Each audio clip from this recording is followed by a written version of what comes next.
Good evening. My name is Brittany Ebling, and I am the Executive Director of Berkshire Environmental Action Team, or BEAT. I'm glad to introduce you to our webinar on the practice of stocking non-native fish in Massachusetts waterways. As an environmental advocacy organization, we are accustomed to and welcome all forms of discussion and difference of opinion and perspective. We will be sharing information and conducting ourselves with a spirit of respect and curiosity, and ask that all attendees do the same. I wanted to let you know that we are recording this webinar, and attendees will be provided with a recording by email if you have registered, including for those who have not attended tonight but have registered in the days following the presentation. If you have a question during the course of the presentation, you may enter it in the chat or wait until the presentation is over. At that time, there will be opportunities to come off mute and ask a question, and we'll take about 10 or 15 minutes for a question and answer session before wrapping up with next steps and updates. And with that, I will introduce my colleague Chelsea, who is BEAT's Stewardship Director, who will be tonight's presenter.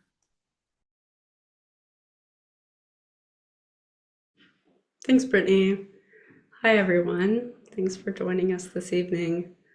So tonight, I just want to start by sharing a little background on how BEAT came to launch this fish stocking campaign.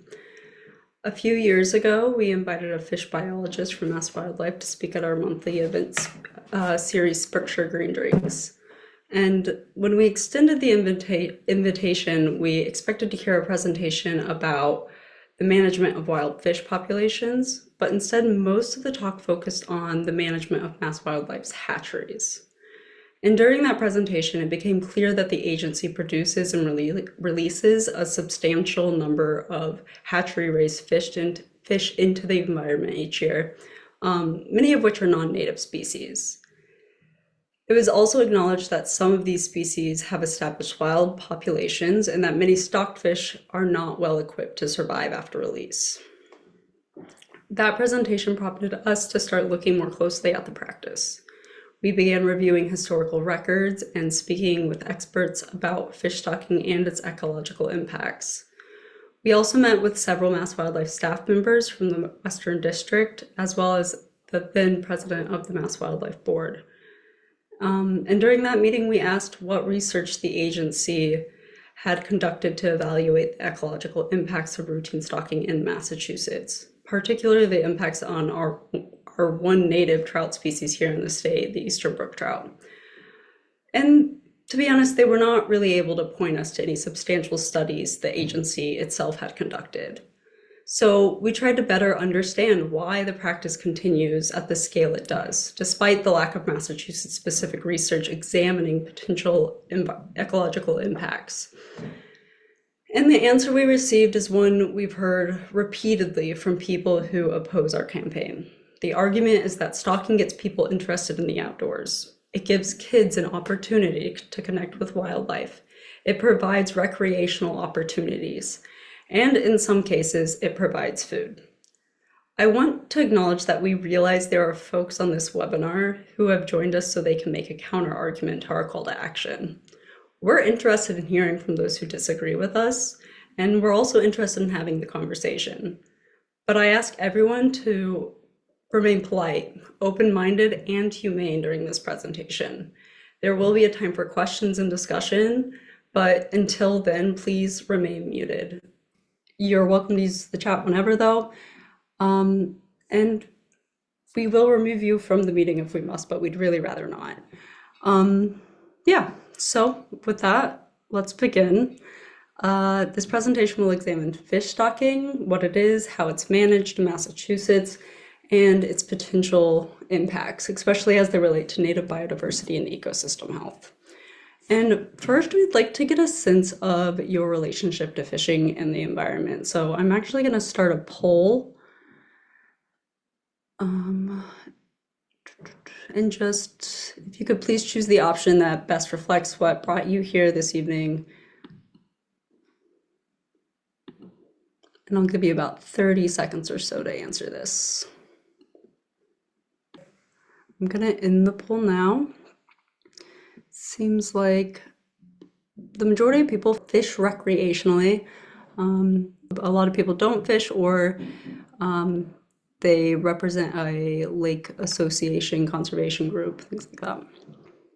So what is fish stocking? Fish stocking is the practice of raising fish in hatcheries, these indoor facilities where fish eggs are gathered, artificially bred and hatched, and the young fish are raised in a controlled environment and fed pellets before being released into lakes, ponds, rivers, and streams. And state and local agencies do this to introduce new species for sport and to also increase the number of people purchasing fishing licenses.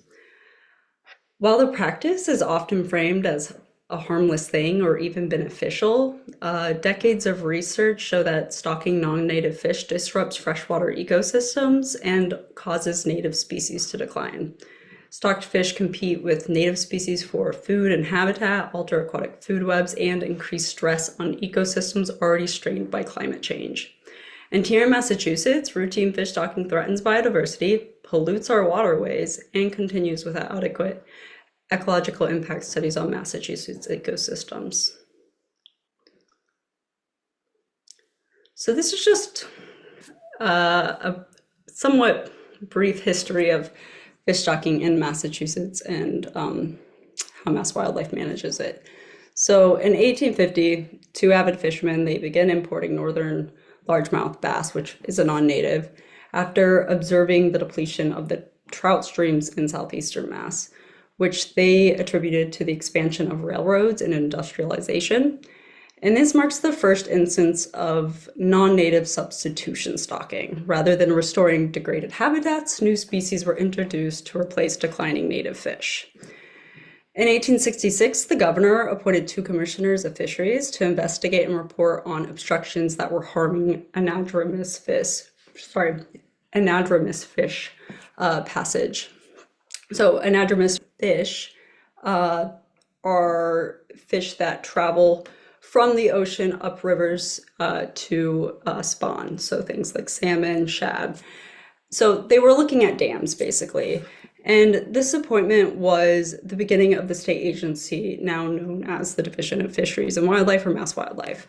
And their original mission was not sport stocking, but restoration, addressing dam obstructions, restoring shad and salmon runs, improving fish passage, and regulating pollution. And the early emphasis was connectivity and habitat repair. 2 years later, in 1868, an agent of the commissioners began hatching shad in North Andover. That same year, a small hatchery was established in Maple Springs. Then between 1870 and 1914, the commissioners would go on to construct, obtain, or also utilize one hatchery, but 8 hatcheries total across Massachusetts and then one in New Hampshire. And in 1880, the agency began stocking non-native carp, which was received from the federal government.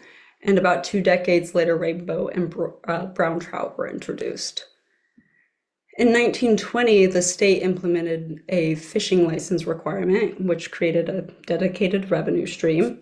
And this financial structure would later shape agency priorities. By 1927, the agency discontinued stocking fall fingerlings and instead began distributing fish once they reached this legal harvest size.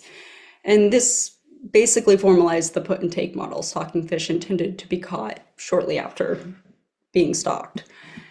And in 1934, the agency began removing so-called trash fish, which included many species that the agency had previously introduced after determining they were detrimental to more desirable sport fish.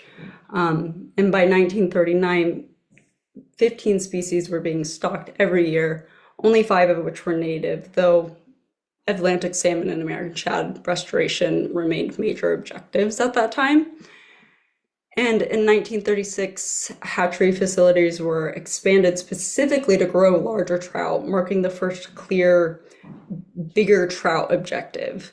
At this point, the agency was no longer simply supplementing fish populations, it was actively managing production to meet angler expectations.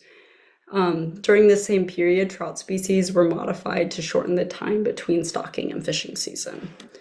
And a pivotal shift occurred in 1951 to 1952 when both brown and rainbow trout surpassed native brook trout in stocking numbers for the first time. And then in 1956 and 57, 9-inch trout were stocked for the first time, and hatchery staff also noted that brown and rainbow trout grew significantly faster than brook trout.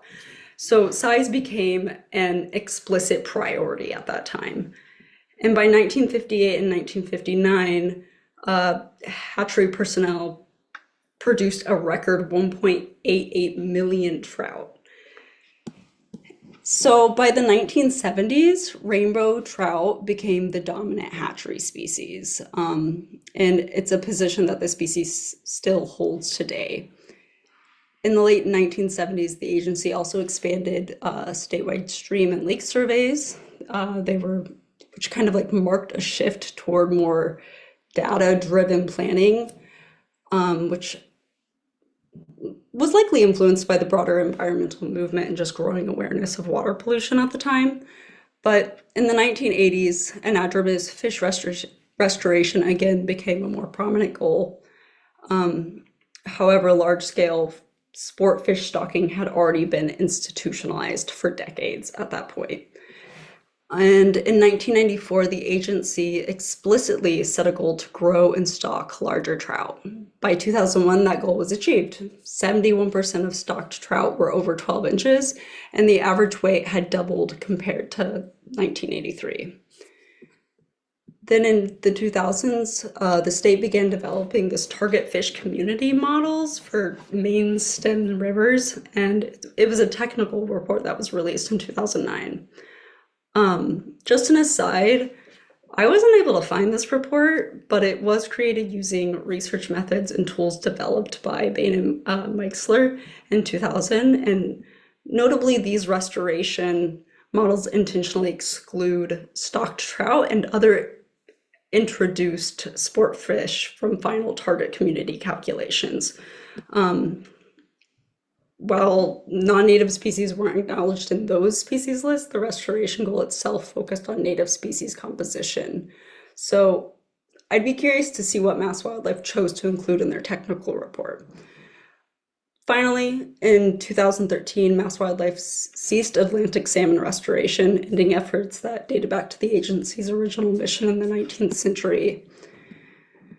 So, we just went through 150 years of evolving priorities, more or less. And it's important to remember when stocking first began in Massachusetts, it was considered progressive science. At the time, there was little understanding of ecological concepts like competition and hybridization or ecosystem disruption. That was more than 150 years ago, and in that context, it's understandable. But today we know more. Modern ecology has clearly documented the impacts non-native species can have on ecosystems. So the question is whether continuing the same practice from 1850 really makes sense today. In Massachusetts, the Division of Fisheries and Wildlife, also known as MassWildlife, operates 5 state hatcheries and releases over 500,000 hatchery-raised fish into Massachusetts waters every year. And most of these fish are non-native, bred solely to support recreational fishing, not to restore native populations or support ecosystems. They're stocking over 450 rivers, streams, lakes, and ponds throughout the state, sometimes up to 7 times in one season, and in 75% of the towns and cities in Massachusetts. And a substantial amount of their staffing budget is also dedicated to hatchery operations. So this is just all to say there are a ton of resources going into this review practice, and not just monetary resources, committing Massachusetts to protect land and water, restore critical habitats, and halt the accelerating loss of native species. The order makes clear that biodiversity conservation is now a statewide priority. It requires all executive departments and agencies to support the Commissioner of the Department of Fish and Game, which I will also refer to as DFG, in meeting these goals.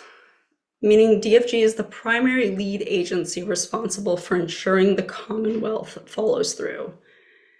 MassWildlife, as a division of DFG, plays a central role in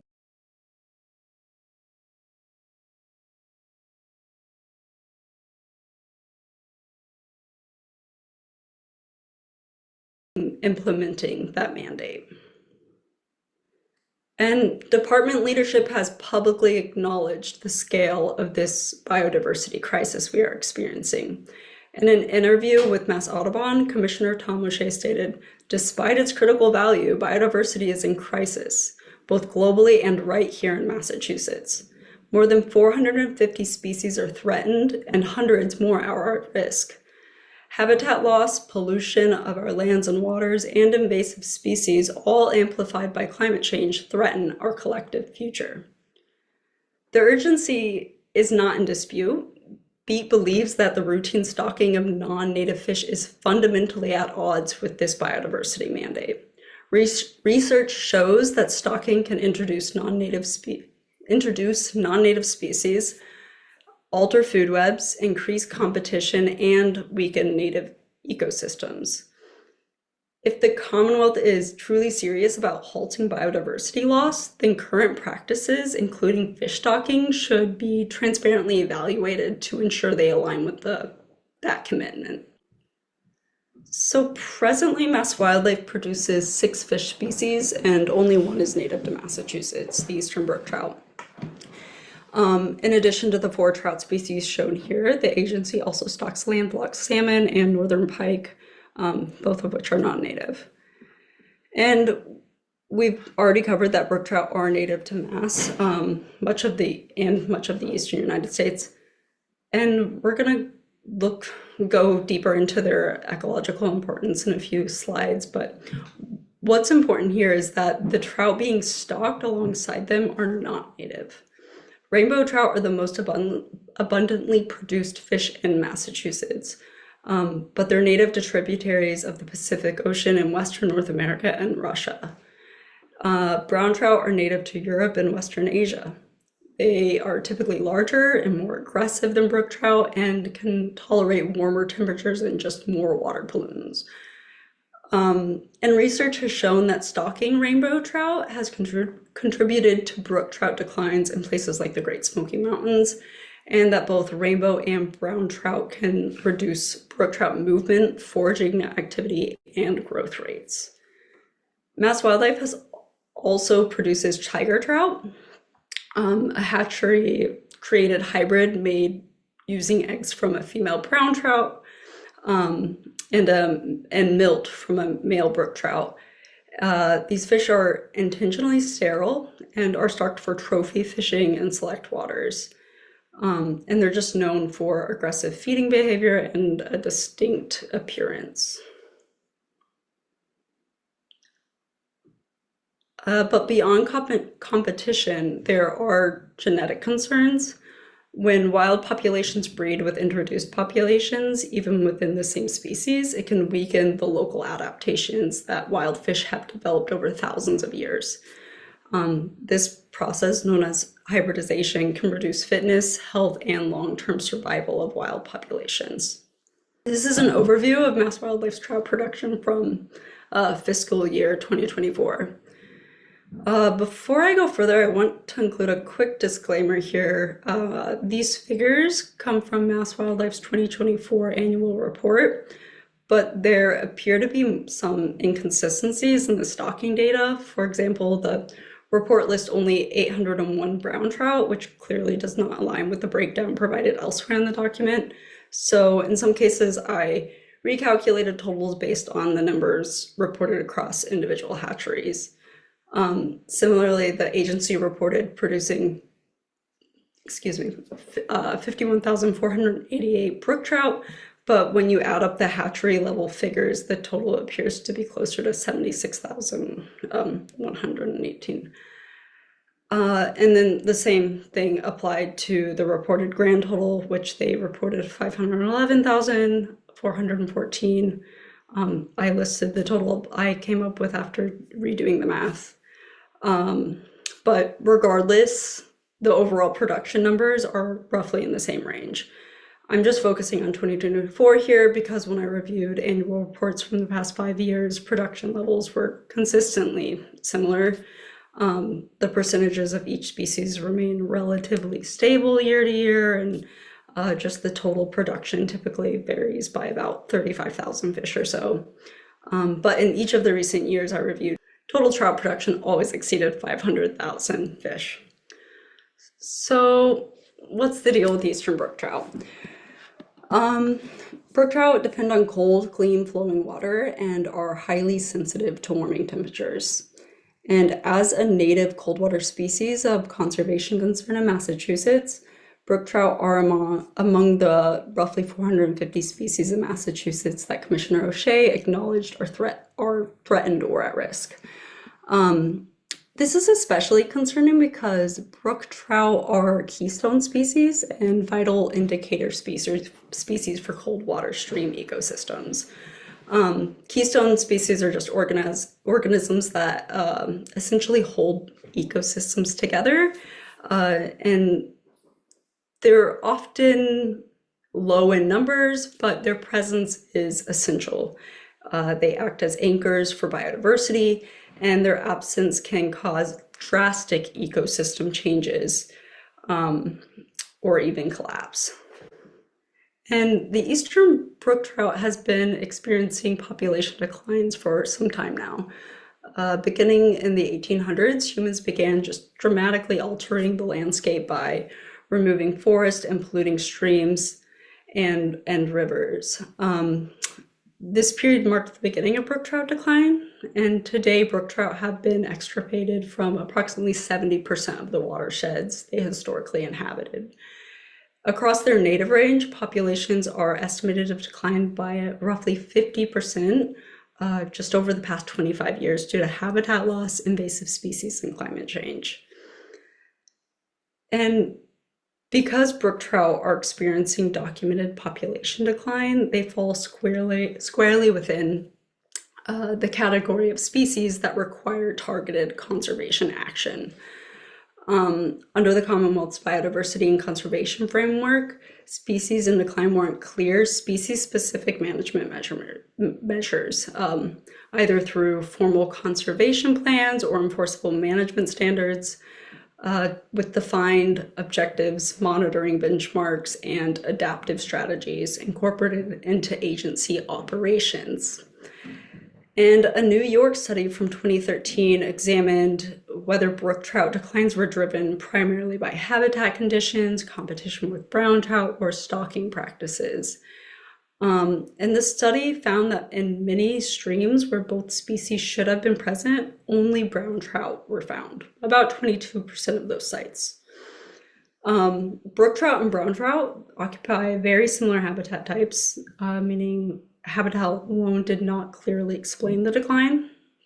And brook trout were more common in heavily forested areas, which is to be expected, while brown trout were more common in areas with more agriculture. And direct competition between the two species did not strongly explain the observed patterns on its own. The strongest factor identified was actually repeated stocking of brown trout into waters where brook trout already lived. Models showed that heavy annual stocking of brown trout could eliminate local brook trout populations in less than 10 years.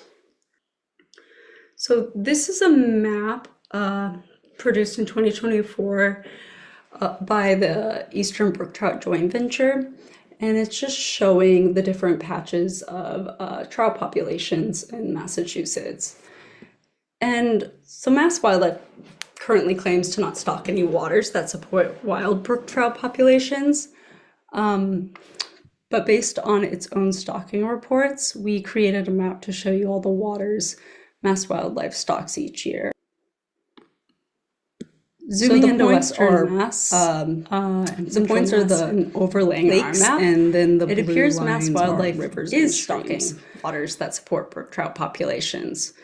So that raises an important question. What happens when hatchery fish are repeatedly introduced into waters that already support native fish populations?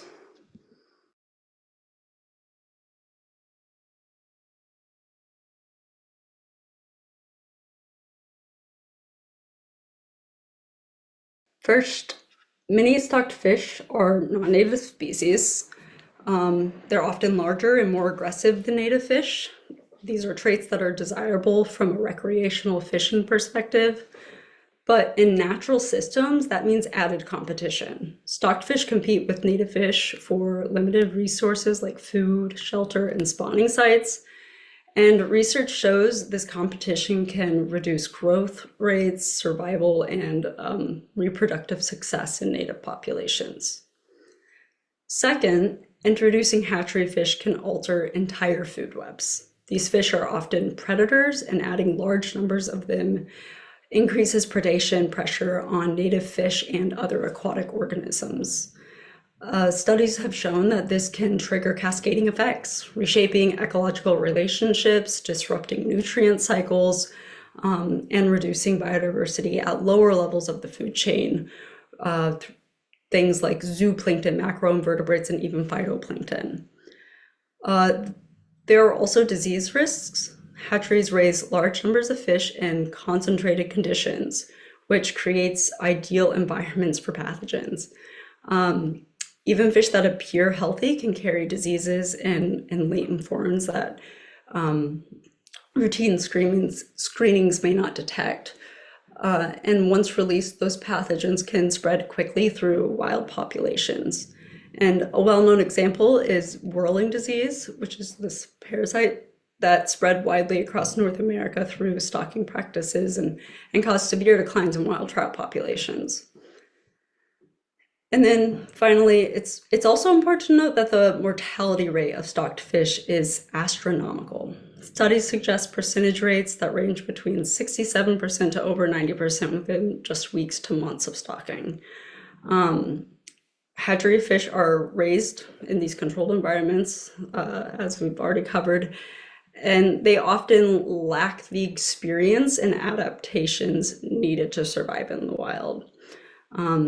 As MassWildlife staff acknowledged in that Green Drinks presentation I mentioned at the intro, many stocked fish do not survive long after release, and that they try to eat things like rocks and sticks because they're just not accustomed to being in the wild and they're used to being fed pellets. And this mortality rate is important because stocking introduces large volumes of fish biomass into aquatic ecosystems all at once. So when a significant portion of those fish die quickly, decompose, or are consumed in unnatural pulses, it raises concerns about nutrient pollution. And research indicates such events contribute excess nutrients to waterways, causing less oxygen and poor water quality, which can further stress aquatic ecosystems. It's also important to recognize that hatcheries themselves are pollution sources and very resource-intensive facilities. They require large amounts of clean water and significant energy to maintain artificial growing conditions. The wastewater they discharge contains fish waste, uneaten feed, and chemicals like antibiotics and pesticides. And so because of this, they actually require NIPDES permits, meaning they are regulated pollution sources. That discharge can contribute excess nutrients, particularly phosphorus, into waterways, and elevated nutrient levels can fuel harmful algal blooms and reduce oxygen levels, which sometimes can create what are known as dead zones, which is just where aquatic life struggled to survive. There's a recent example of this, which occurred in 2022. when the Conservation Law Foundation filed a lawsuit against New Hampshire Fish and Game because one of its hatcheries was discharging significant amounts of phosphorus pollution into the Merrimack River, which was causing dangerous algal blooms in a downstream lake. And despite MassWildlife's stated commitment to preserving clean water, these facilities release formaldehyde, phosphorus, nitrogen, and other nutrients into waterways. And in fact, 4 of its hatcheries have violated their NPDES permits under the Clean Water Act in just the past 3 years. And when you start to look more closely at hatcheries, you'll realize they are essentially factory farms, especially when you consider the conditions these fish are raised in. Crammed, confined spaces that don't reflect their natural habitat and are just incubators for diseases and parasites. And then the food given to hatchery fish also aligns with typical factory farm feed. So MassWildlife feeds its hatchery-raised fish commercial pellets produced by the company Skretting. Now, to be clear, we don't know the exact formulation the agency purchases for its hatcheries, but according to Skretting's product information, their feeds can contain up to 50 different ingredients, including blood meal, feather meal, poultry meal, rapeseed oil, and soybean meal. Many of these ingredients appear to be byproducts of other factory farms. And one particularly concerning issue is antibiotic use. In its own 2024 impact report, Skretting acknowledges that veterinarians prescribed a higher quantity of critically important antibiotics in 2024 than in 2023 to address disease outbreaks, though they know usage remained lower than in 2021. So why does this matter?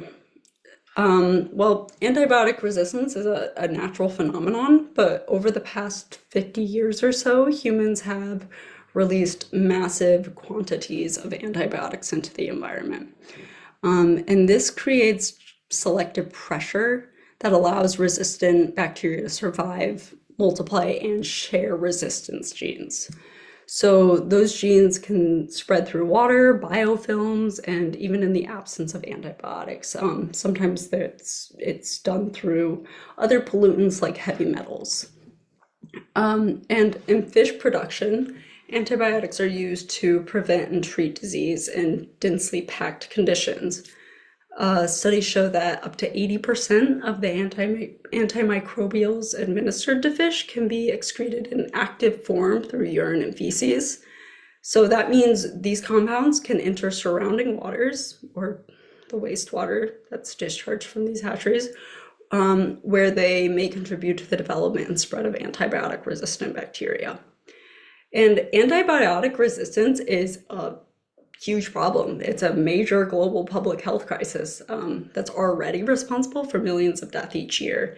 And public health experts warn it will continue to worsen with excessive or unnecessary use, especially in agricultural systems. There are also broader environmental concerns tied to the production of these pellets.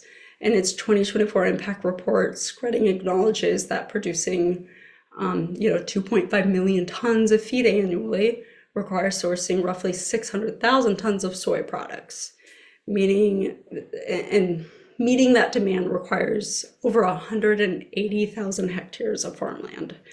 And much of it is in regions where agricultural expansion is contributing to deforestation.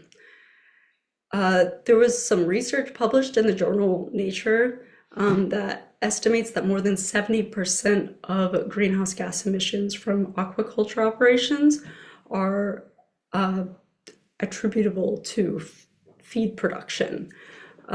So these emissions come from sourcing raw materials, processing, and transportation. So when we talk about fish stocking, it's important to understand that the impacts extend far beyond the species of fish or the water where those fish are released. So how are these hatcheries in this routine stocking program funded? Well, excuse me. MassWildlife would like you to believe that their entire operation is ran by the purchases of hunting and fishing licenses. And while it's true that sales make up a significant portion of the agency's budget, it's not the entire picture. Unlike many other state agencies, MassWildlife receives only a small percentage of its funding from the state's general fund, meaning revenue generated from income or sales tax. The agency also receives dedicated federal funding each year through the Wildlife and Sportfish Restoration Program. And at times, Massachusetts taxpayers more broadly are asked to subsidize hatchery operations and stocking infrastructure. For example, MassWildlife is currently proposing that $35 million taxpayer dollars from the state's environmental bond bill be allocated toward hatchery facilities and the stocking program. So while license sales are an important funding source, they are not the sole financial support for these operations. And here's a partial breakdown of MassWildlife's revenue over the last few years and how much of that total revenue comes from license sales. And I want to be transparent about this. Yes, a significant portion of the agency's revenue does come from the sale of hunting and fishing licenses. License holders play an important role in funding conservation in Massachusetts. At the same time, based on recent fiscal year reports, the agency appears to dedicate roughly 15% of its operating budget to hatchery operations. And that breakdown can be seen more clearly on the next slide. So this just raises important questions about priorities. The millions of dollars allocated each year to hatcheries and stocking could potentially support expanded environmental education programs, river and habitat restoration projects, and just broader biodiversity initiatives that benefit a full range of native wildlife. But that would mean reducing hatchery operations. And I want to be clear, BEAT recognizes the historic and ongoing role that license fees play in conservation funding. But other states have found ways to diversify their funding models, so they are not as dependent solely on hunting and fishing participation. Some states have also shifted toward more ecosystem-based management approaches, limiting stocking and instead investing more heavily in habitat restoration and native species recovery. And from our conversations with MassWildlife staff and board members, and just based on our research, it doesn't appear that the agency has seriously explored transitioning toward a more sustainable and diversified funding structure. Instead, the primary adjustment has been periodic increases in license fees. So this tension of recognizing the need for change while resisting structural change is actually reflected on mass.gov itself. On its website, MassWildlife asks the question, how will the agency fund conservation in the future? And the agency acknowledges that it relies heavily on hunting and fishing license revenue. Even though fewer than 5% of Massachusetts residents participate in those activities. The page goes on to recognize a broader national trend. Participation in hunting and fishing is declining, and many states are finding that license fees and federal aid alone are no longer enough to sustain conservation programs. It also notes that several states have adopted alternative funding models and that Massachusetts must move toward a more equitable and sustainable approach to support wildlife conservation and healthy ecosystems. What's notable, though, is that while the agency clearly acknowledges the problem, it doesn't actually outline a concrete plan for how it intends to address it. The question is posed, the challenge is recognized, but no specific pathway forward is offered. So the need for a more sustainable funding model is publicly acknowledged. What remains unclear is how or when that transition will actually happen. So these are the species MassWildlife has produced or introduced into Massachusetts over the past 150 years, more than 150 years. based on our review of historical annual reports. And to be honest, we probably missed some, but it's important to recognize that when many of these species were, to use the agency's language, obtained, propagated, experimented with, or stocked, the ecological risks of introducing non-native species were not well understood. Concepts like invasive species impacts, competition, and ecosystem disruption just weren't part of mainstream scientific thinking at the time. And I'm sharing this not to condemn mass wildlife, but to provide historical context. When a practice is embedded in an agency's structure and culture for over 150 years, it can become normalized, even when the science and environmental understanding have evolved. And that normalization is what makes reevaluating longstanding practices challenging, but also necessary. MassWildlife's and the Department of Fish and Game's decisions should be guided by transparent science. And in the case of fish stocking, that's clearly not happening. Decades of research across the US and the world show that introducing non-native trout disrupts aquatic food webs, creates more competition for native species, and alters ecosystem dynamics in a negative way. At the same time, hatchery operations are resource intensive and generate significant waste and pollution. And despite the scale of MassWildlife's stocking program, Massachusetts hasn't conducted comprehensive statewide research evaluating the ecological impacts of routine stocking on native species or overall ecosystem health. And that seems like a reasonable and necessary thing to do. In conservation, the absence of evidence is not evidence of well-being, especially when research elsewhere overwhelmingly documents harm. And MassWildlife has the burden of proof to demonstrate it's not doing harm.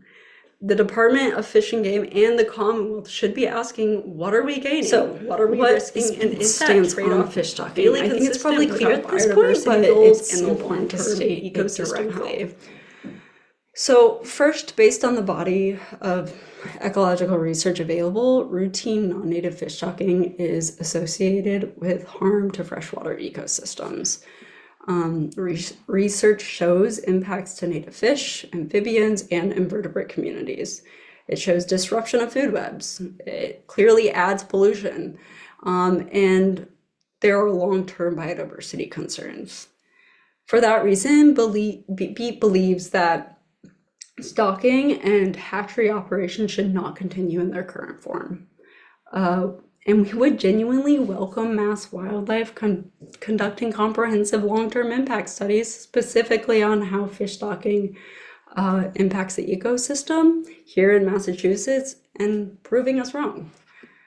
Second, ecosystem health and native biodiversity should be prioritized. Because research from other regions shows ecological harm, the absence of Massachusetts-specific impact studies represents a significant oversight gap. At this point, MassWildlife has not adequately demonstrated that its current practices are ecologically neutral, harmful, or beneficial in the long term. Third, management decisions should be guided by science. As the leading agency tasked with ensuring the Commonwealth reaches its ambitious biodiversity goals, the Department of Fish and Game has committed to removing 10% of dams and upgrading at least 2,500 culverts in Massachusetts by 2050. That's nearly 25 years. We can do better than that. Redirecting more resources toward habitat restoration and ecosystem recovery, approaches that are strongly supported by scientific evidence, would support biodiversity far more effectively. And then fourth, right now fish stocking is almost exclusively presented by the agency as a positive without publicly acknowledging or evaluating the well-documented ecological trade-offs that stocking can carry. And we believe the public deserves a more complete and honest picture. Both the benefits and the harms of stocking should be openly discussed, studied, and weighed, especially in light of the state's biodiversity goals. And I want to emphasize that raising these questions and calling for action isn't anti-angler. Our campaign is not about opposing anglers or hunting and fishing traditions. In many cases, our goals align. Many angler groups care deeply about protecting cold water fisheries, expanding public access to recreational opportunities and education, and ensuring that conservation agencies make decisions based on credible science and sustainable ecosystem management. At the end of the day, this is really about accountability, transparency, and just aligning policies with the best available ecological understanding that we have.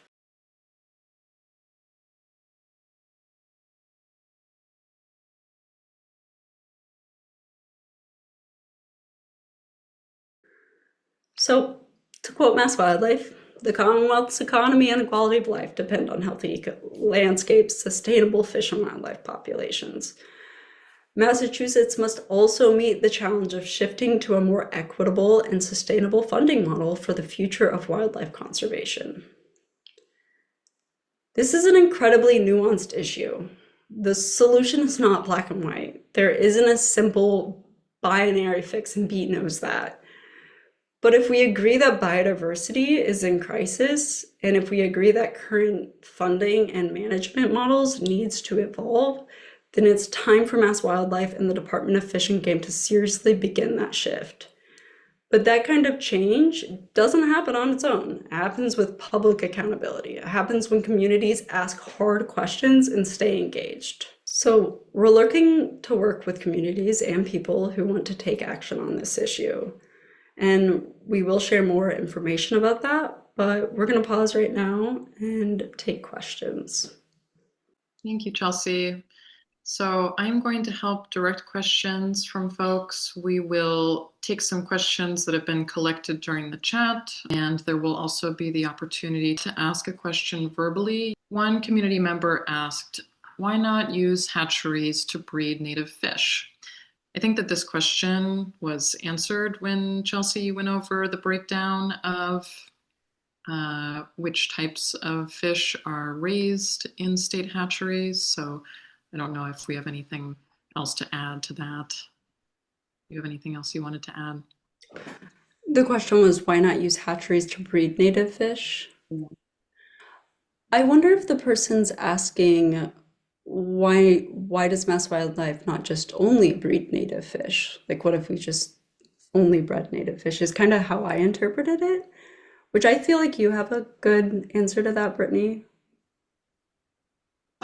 Why not only breed native fish? Yeah, why not use the hatcheries to breed native fish and just do away with the non-native fish and still continue this production of I think that during the presentation, Chelsea did a great job of covering some of the pollution issues associated with hatcheries in general. Hatcheries are notorious polluters. They, as was mentioned, have NPDES permits. The kinds of institutions and facilities that are covered by NPDES or National Pollutant Discharge Elimination System, rolls off the tongue, permits are institutions like paper mills and defense contractors, major polluters. So I think that we should be having a conversation about what is being done with public resources for the resource intensive raising of fish. As Chelsea mentioned, review of NPDES permit violations over the past 3 years alone have demonstrated that 4 out of the 5 of our state's hatcheries have had exceedances, violations of their NPDES permits. And this is the case whether we're raising brook trout or other trout. There are also studies from other regions of the United States where the effects of stocking have been more deeply analyzed with regard to stocking native hatchery-raised fish alongside native wild populations, and there have been documented ecological issues associated with the mixing of gene pools. As Chelsea mentioned, there are also issues like the introduction of pathogens and introducing fish from factory farming conditions into wild ecosystems increases the propensity for exposure to disease. So these are some of the considerations that I think should be brought to bear about the impact of stalking, whether it's native species or not. Charles, you should be able to speak now. Thank you very much. And that was a very good presentation.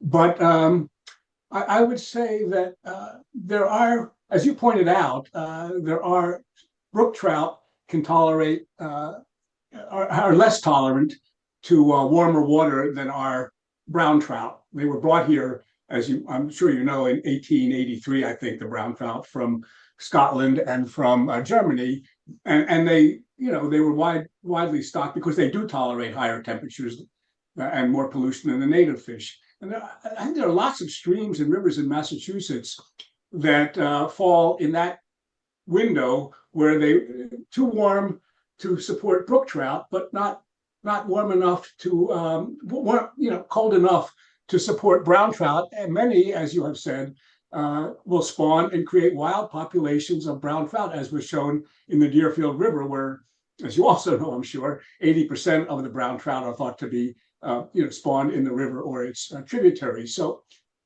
I don't think there's any. I mean, yes, there may be harm with pollution from dying fish or whatever, but I think there is little harm to the native population by stocking, say, brown trout in those rivers where the native population does not exist, but could support a population that may become wild, which is not a bad thing, I don't think. And I think, I practiced medicine for 40 years, and one of the things that I learned was always to weigh risks against benefits, and you suggested that. And I think the risks of not stocking a stream that does not support native fish anyway would actually deprive some young people and children from fishing or from the easy opportunity to fish. And these people become conservationists, which is a good thing. I go out to, no one values wild trout more than I. I go out to Alberta and British Columbia every year just to catch wild West Slope cutthroat trouts. But I also understand that the decision to stock or not to stock should be on a case-by-case basis, and there should not be a blanket ban, or there should not be a blanket policy to stock all streams. Look at each stream and see if the risks of not stocking outweigh the benefits of stocking. So that's my comment. And my question is do you favor that approach, a case-by-case gathering of data and evidence to determine where the risk-benefit ratio falls between stocking and not stocking? And I'll shut up now. Thank you for your thoughtful question and the context that surrounded it. I have a few thoughts, and I'll also look to Chelsea for anything that she wants to add.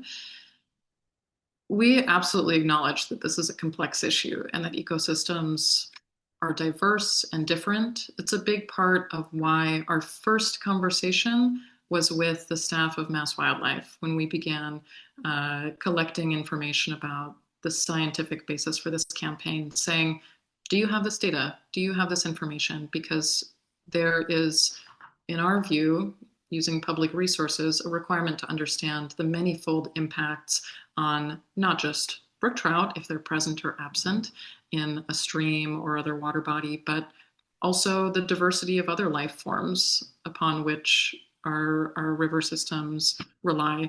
That includes macroinvertebrates. To my knowledge, there has been no extensive study on the impact of stocking on macroinvertebrates, though there's extensive scientific literature suggesting that in other ecological landscapes in the Northeast, the impact of stocking on macroinvertebrates has been deleterious.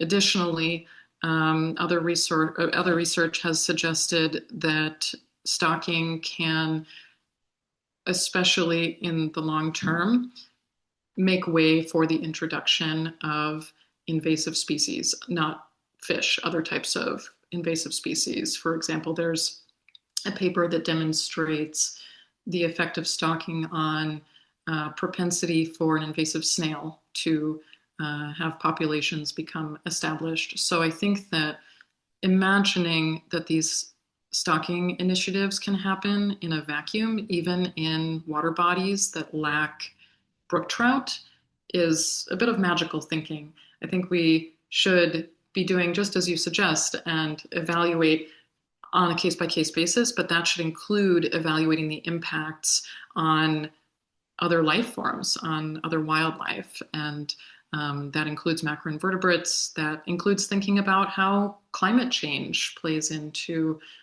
changing conditions. And I'll let Chelsea chime in if you have anything else. I don't think I have anything else to add. Um, I guess I want to address just the point that fish stocking offers opportunities to young people to get involved in the environment. Um, I I don't know. I kind of struggle with this point just because I never fished, so I don't have that relationship to it. But I would say that if it's necessary for this environmentally harmful and polluting activity to continue to take place in order for uh, people to get involved with the outdoors and potentially become conservationists, I just think there are other ways, so many other ways to that MassWildlife especially could try to connect young people to the environment instead of offering the opportunity to throw fish into a body of water. Um, and there's just other opportunities for young people to get involved with the outdoors and nature. Yeah, thanks, Chelsea, for recalling that point, which is a salient one. And Mass Wildlife already does do education and outreach work. So we would love to see a world in which the millions of dollars allocated presently to this practice support Mass Wildlife staff with a thriving wage, support environmental education, support the removal of dams so that habitat protection is really being upheld, and support accessibility. We recognize that some folks who fish are enjoying stocked waters because they are accessible. There should be investments in accessible approaches so that those in wheelchairs or with mobility challenges can participate in this sport, and so that young people can enjoy engaging with the natural world in this way. We totally agree on that point. I see you, Peter, and I'm going to jump to a question in the chat. So we honor some of those questions that have been building up, and then I will circle back to you. Someone says, is the fish stocking schedule available to the public? I recall it being secretive. Yes, the stocking schedule is available to the public on Mass Wildlife's website. They have a pretty good website that is very clear about when stocking is taking place. You can see the map and the number of times that particular water bodies have been stocked, sometimes up to 6 times in a season. Let's see. Someone says, what about the impact on food insecurity? Do you want to answer that, Chelsea? I certainly have things to say on it, but I think you do as well. Sure. Would you like me to start? Yeah, if you don't mind. Yeah. So an instructive document to me is reviewing the Public Health Agency for the state of Massachusetts annual analysis of um, fish samples from water bodies across the state. They pretty exhaustively examine contamination levels and produce an advisory by water body on where community members should be advised to avoid eating fish. In some cases, they advise based on species, based on the toxicity and accumulation of PFAS in specimens, or even lead in some cases. Mercury is a common one. I was also disturbed to see in the most recent analysis by this public health agency, DDT concentrations for children under the age of 12, almost down the column unilaterally. It's do not eat based on public health advisory. For adults, it's sometimes eat one a month or eat whatever the advisory is by water body. interesting research out of Maine's Department of Environmental Protection, which is the corollary to Massachusetts, MassWildlife, in the case of overseeing its stocking program, has been doing research about the bioaccumulation of PFAS in stocked trout, which is very interesting because I think that there is this idea out there that stocked fish are clean or pure or are not exposed to these contaminants in a way that takes them up quickly. So I think that it's important to recognize that these stocked fish are exposed to and containing, in many cases, dangerous levels of PFAS, as was already discussed, antibiotics. I would challenge leadership of MassWildlife to eat a teaspoon of that fish food we saw, and I think it looks pretty gross. And we would much rather see the enormous investment the state makes every year in these polluting hatcheries instead make food insecurity a real priority.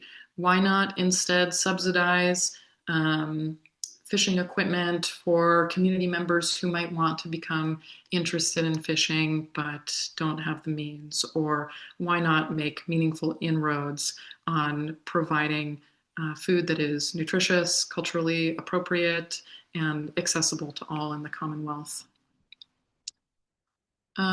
Let's jump to a question from Peter. I will give you permission to unmute. Go ahead. Hi, uh, my name is Pete, as you know. Okay, I've been actually I own a bait and tackle store, and I'm going to tell you something. The last 5 or 6 years, maybe a little more, you have no idea how many families, mothers, fathers, come in with their little kids. They don't know how to fish, and they come to me, and it's my pleasure to show them how to fish it because the kids love it. Okay, that's our future, and there's nothing wrong with fishing. It's part of being, who we are. We're humans. We're hunter gatherers. Whatever we do. Okay, and many of the times the kids go fishing. They get a trout. Let's say they go to Horn Pond or they go to Walden Pond, and you should see the smile on the face when the kid catches his first trout. It's like, in front of his dad or his mother, a little girl, and it's quite a thing. And I really don't want to see that go. I am all for saving native brook trout areas, like the rivers that have native brook trout. And I agree with you people that they should not be stocked with a native brook trout. But I think they should be putting more trout in the ponds, and they should. We used to have an opening day when I was a kid. It was like a big party. It was like the second Saturday in April, and everywhere in the state, at 5 o'clock in the morning it would be opening day, and everybody would fish, and it was great. You'd have the fathers, grandfathers, uncles, little girls, little boys, everybody fishing, and it was like a big carnival atmosphere, and it was fantastic. Then the state took it away. Maybe they could bring it back one day a year, have an opening day, stock all the ponds like everywhere. Just put a couple hundred in each one, even in warm water ponds, and let them catch them. And fishing keeps kids off social media. It keeps them active. So I'm a big proponent of kids fishing. Okay, and as far as the hatcheries go, if you're worried about what they're feeding them, you know what what would be a good Pete, I just idea. want to let you know that we have just a couple minutes left. Do you have a question? Yeah. Well, my question is, uh, why are you totally against the stocking of the fish? Okay, it's a big question. I want to say that I really appreciate your story and that I think that we have a lot of shared values around supporting young people and getting interested in stewarding the natural world. I want to say that we really appreciate what you do. I think the work you're describing that you do is noble and engages people in the natural world. So I think that, in answer to your question, I think that Chelsea's presentation sort of culminate in that answer. I don't know that we can specifically address all those points again, but I would just say if resources were to be redirected, it would be to support exactly the kind of values that you're describing in the story you shared, supporting young people and getting involved in fishing and caring about river ecosystems and coming together in ways that are celebratory about our beautiful shared natural resources, and doing that in a way that also supports the health of ecosystems for years to come. Okay, let's go to someone said, is it true that less than 5% of Massachusetts residents hunt or fish? It looks like one of our staff members just looked this up, and the reported number is 2 to 3% of Massachusetts residents have a fishing license. So I hope that answers that question, but perhaps MassWildlife can give you a more direct answer. Someone else said, what is the difference between recreational fishing percentages between now and 100 years ago? That I don't know. Chelsea, do you know the answer to that? I don't. I didn't find any percentages on license sales while going through that massive document of the annual report. So yeah, but that's a interesting question. It would be curious to learn. Let's go to Terry Stifler, who I will unmute. Okay, thanks, Brittany. Thanks, Chelsea. I thank you for that extensive research that you've done into this. I found it very fascinating. I do want to say that I used to fish every first day of fishing season when I was a kid. And it was a big thing in my neighborhood. We got our night crawlers the night before and we went out every morning that first morning and fished all day. And it was a great event. And then we had a fish fry at the end of the season. But listening to this and what I've learned through this and what I've learned in my own experience, I used to work on confined animal feeding operations, which is, you know, where they raise beef, where they raise pigs, etc. for us in this country. And when you talked about the antibiotics, it's a huge issue on the CAFOs, the confined animal feeding operations.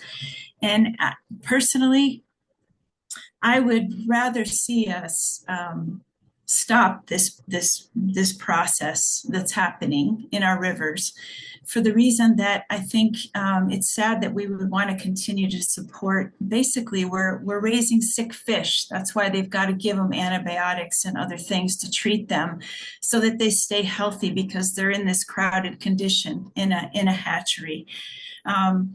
And I don't know why we would want to eat them. As you say, it's not something that is healthy for children, especially below the age, especially with PFAS, which is the forever chemical that is in our environment and our water systems.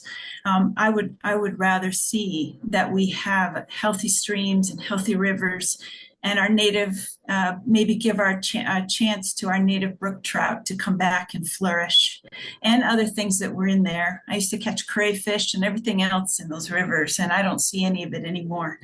So I wonder if that's related to the stocking issue, you know, thousands and thousands of non-native species in these rivers, and the dying out of them. So I appreciate what you're doing, and I just want to voice my thanks for what you're researching on this. Thank you, Terry. We're kind of coming up at the end of our time. I might do one or two more questions, and then I want to leave a little bit of time to go over next steps. I see a question from Rennie in the chat, and Rennie, not to put you on the spot, but I just want to clarify your question, which is, what about equity? Not everyone can afford high-cost recreation. If you want to clarify, I'm assuming you mean just about getting involved in fishing. What about making sure that it is financially accessible to people, or perhaps you mean fishing compared to other forms of recreation? If you would like to clarify, I just sent you a message to unmute. Yeah, thanks, Brittany.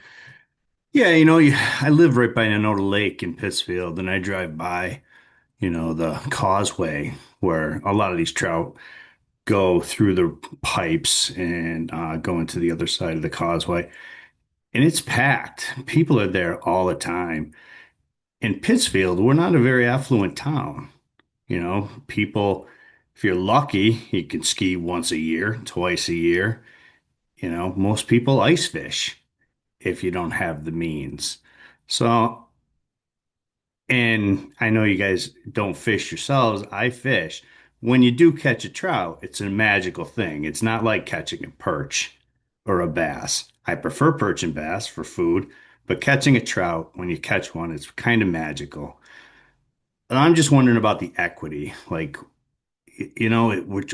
everybody in this conservation movement is trying to increase equity for people that don't have a lot of means. So I think it's going to hurt people that don't have a lot of means if we weren't to put trout in some of these lakes. Maybe not the rivers, but certainly the lakes. Yeah, thank you so much for clarifying, Rennie, and I appreciate your context and stewardship of the Berkshires community that we all call home. I think that I would reference some of what we shared about these fish not really being the clean, pure, healthy, nourishing source of nutrition if it's thinking about it as a food justice perspective that the state would have us believe.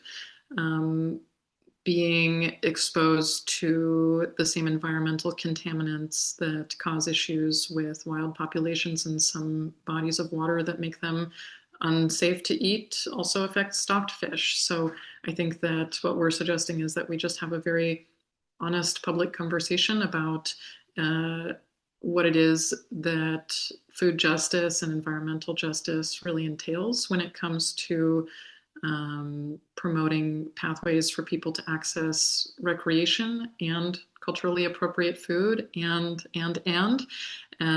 we feel that this is not the way based on the trade-offs for wildlife and the pollutants it involves to get to that stage. But we would welcome conversation um, and suggestions from the community that is most affected about what other pathways that there are to that goal, because I think that we share that goal, and I feel that it's not a singular path. There could be multiple avenues towards supporting environmental justice and equity, which is absolutely the bedrock of where we stand.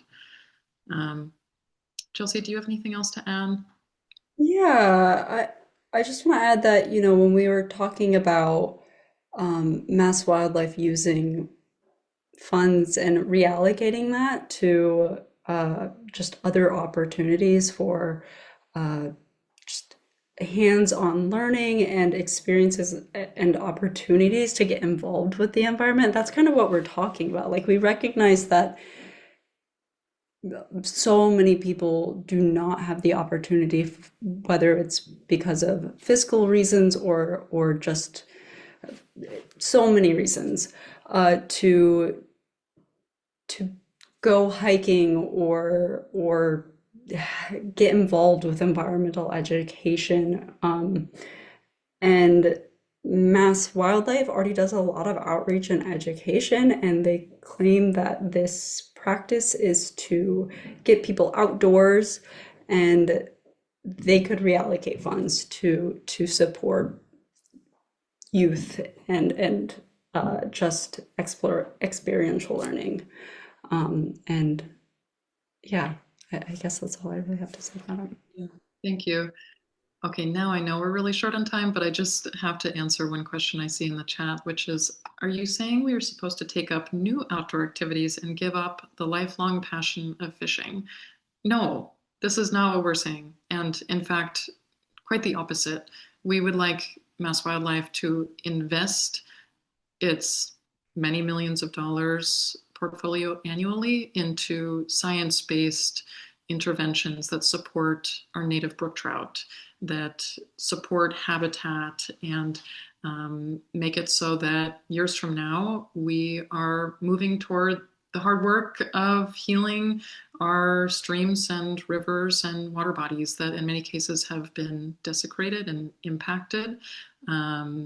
But we are advocating for people to continue to engage in fishing and continue to engage in enjoying the social bonds and connection to the outdoors that it supports, but to do that in a way that also supports the complex web of life and ecosystems and does not contribute to pollution.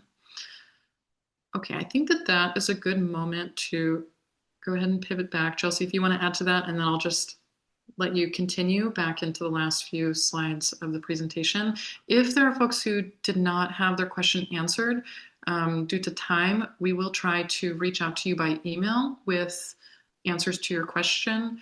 You can also feel free to contact us after the fact, but I'll pass back to you, Chelsea. Thank you.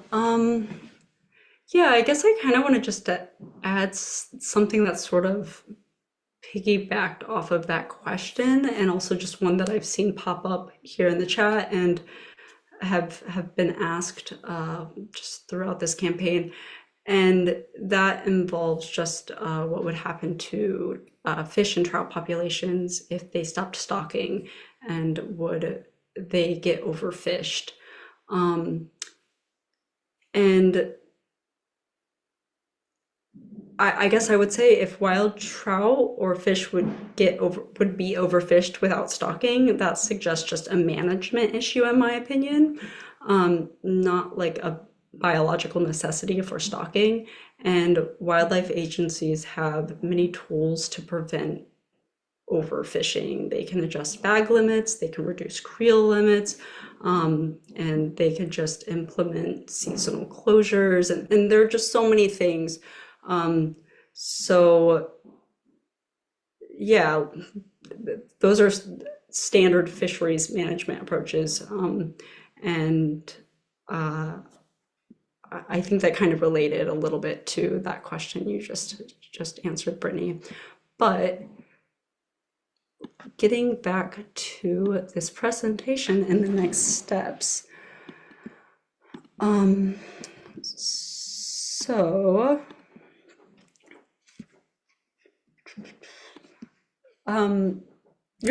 Your voice matters. You can make a difference by contacting the Mass Wildlife Board and the Department of Fish and Game. Many of you probably already know that this does work. We've already seen that the public pressure works, and after more than 60 residents wrote to the Mass Wildlife Board, stocking in the Upper Deerfield River ended in early 2025. And that change happened because people took the time to speak up. And if you'd like to do the same, we've actually made it pretty simple. Next slide. On our website, thebnews.org, you'll find email templates and clear instructions for contacting the Mass Wildlife Board and Commissioner O'Shea. We have a template for individual residents and a template for those representing a group or organization. You just have to copy the template that best reflects your situation and paste it into your email. And everything that's highlighted and put in brackets is where you should plug in your information or choose the information that resonates with you. And you can find those templates on the Stop Stalking Cam page on our website.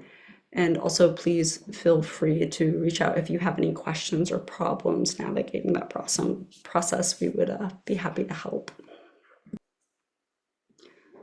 So, as I said, individual voices matter, but when we can come together and demand change, our voices are amplified, and that's when real accountability happens. And I'm going to send out another poll right now. Here we go. Just to get an idea to see who might be interested in staying involved and being part of this effort going forward. BEAT is looking to work with lake associations, watershed and conservation groups, and residents who want to stay engaged and help strategize next steps. At the end of the day, this is really about supporting biodiversity and about transparency and accountability in wildlife and ecosystem management. And regardless of whether you plan to take further action or whether you even agree with our stance, I just want to sincerely thank you for being part of this conversation this evening and joining us tonight.